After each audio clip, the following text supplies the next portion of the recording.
Welcome to the briefing. There are four main interconnections that make up the U.S. electrical grid: um, East, West, Texas, and Alaska, with the dividing line between East and West being the Rocky Mountains.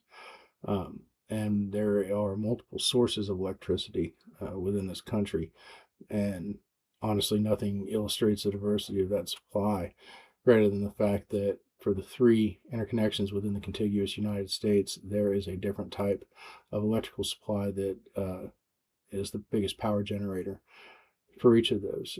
The biggest power generation station in the West is Grand Coulee Dam Hydroelectric Power Plant in Washington.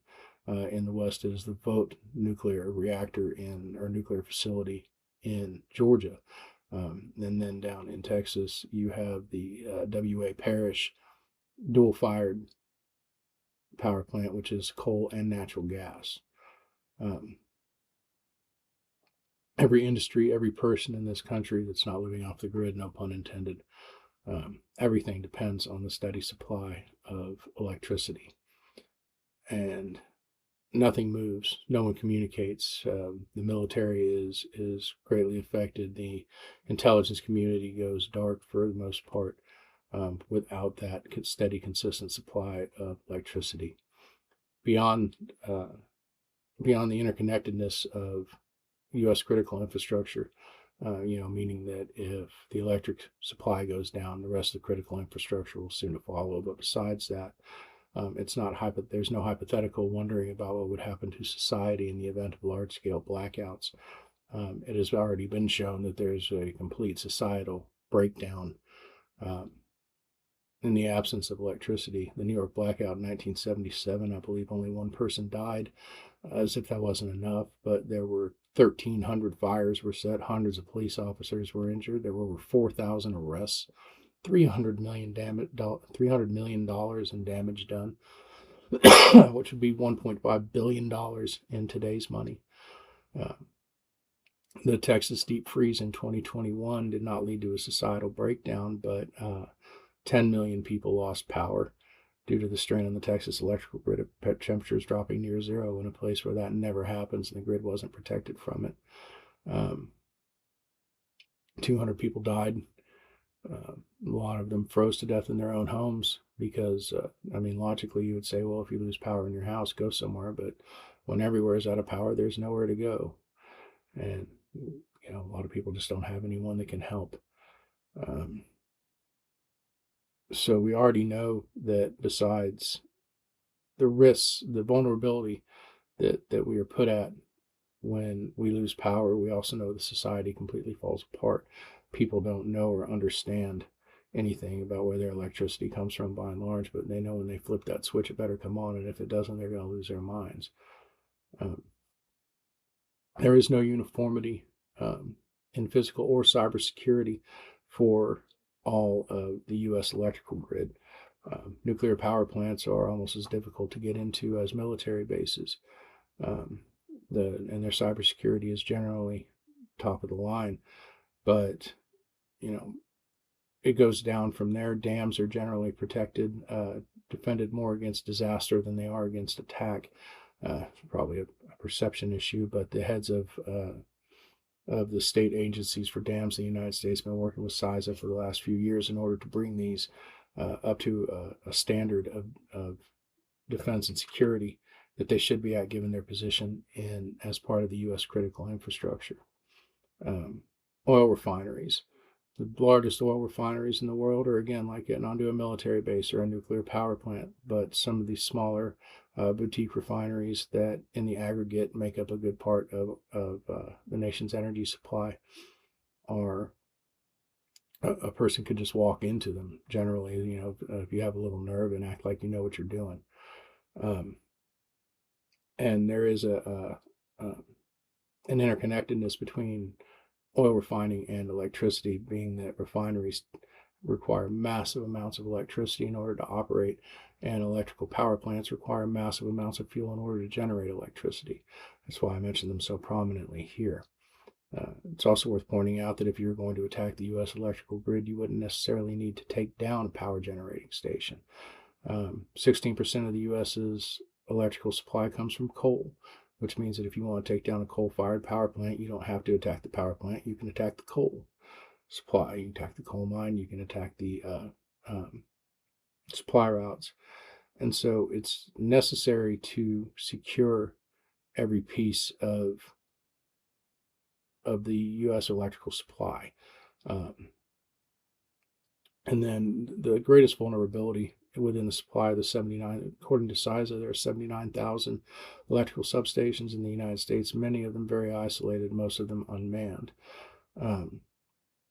In 2013, the PG&E Metcalf substation in California was attacked by an unknown number of riflemen. They did not manage to cause a blackout. What they did manage to do was nearly black out Silicon Valley and cause $26 million worth of damage. If they had had a better idea of what it was they were attacking, the interconnectedness of the West Grid, they would have known that they needed to attack multiple substations. As it was, they managed to take out Metcalf, but the electricity was rerouted through multiple other local substations. But what if they had known that they needed to attack multiples? If that was ever a secret, the secret is out now. A woman named Sarah Beth Clendenin was recently convicted in Maryland for a plan to attack 5 electrical substations with rifles around in the Baltimore area. The head of FERC in 2013, after Metcalf was attacked, had said that all a person needed to take out a substation was to get within 200 yards with a .22, and that would be enough to do it. That's outside the security perimeter of probably every substation in the country, certainly the vast majority of them. And the word is out. I mean, once it's been tried, someone will try it again, and eventually someone will succeed. So it is up to the federal government to set a standard for security, physical and cyber, for all of our power generation stations, the supply of fuel that they need to generate that power, as well as the close to 80,000 substations scattered throughout the U.S. What that would look like would be for the large facilities, a standard set of physical security, of cybersecurity, with yearly audits, random audits, cyber audits, and penalties for noncompliance. They need to be brought to a standard security set of protocol that makes it so that there are no weak links in the chain. If you know that you're going to be defeated if you attack one place, but you can do almost as much damage by attacking a weaker facility than you attack the weaker facility. That's why the standard needs to be set, and it needs to be done by the federal government to make sure that everyone is on the same page. With close to 80,000 substations in the U.S., it would be impossible to man them 24/7, so a different tack needs to be taken. Certainly, cybersecurity needs to be top of the line and constantly evaluated because of the fast-moving nature of that field.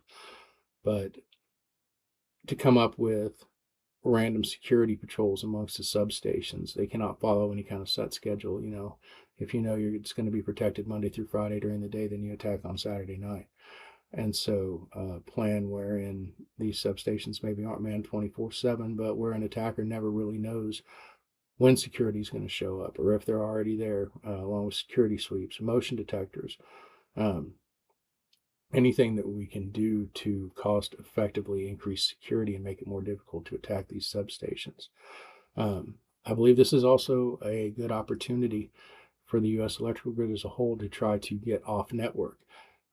Every time I bring this up, people look aghast as if they don't understand that the world once existed without the internet and people had electricity. But in as much as possible and as much as feasible, we need to make sure that there are no outside internet access to any electricity generating facility.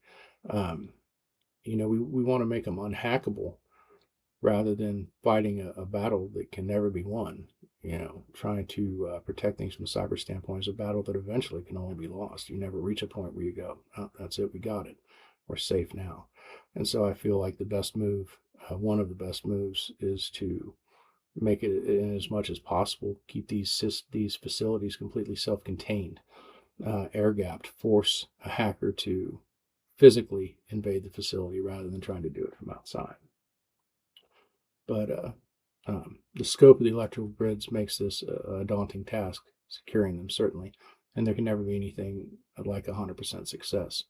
But we need to come up with a uniform physical and cybersecurity set of standards across the entire industry, and taking these steps and dedicating the federal government and these businesses to constant training, constant updates, can go a long way towards making them certainly less vulnerable than they are now. Thank you.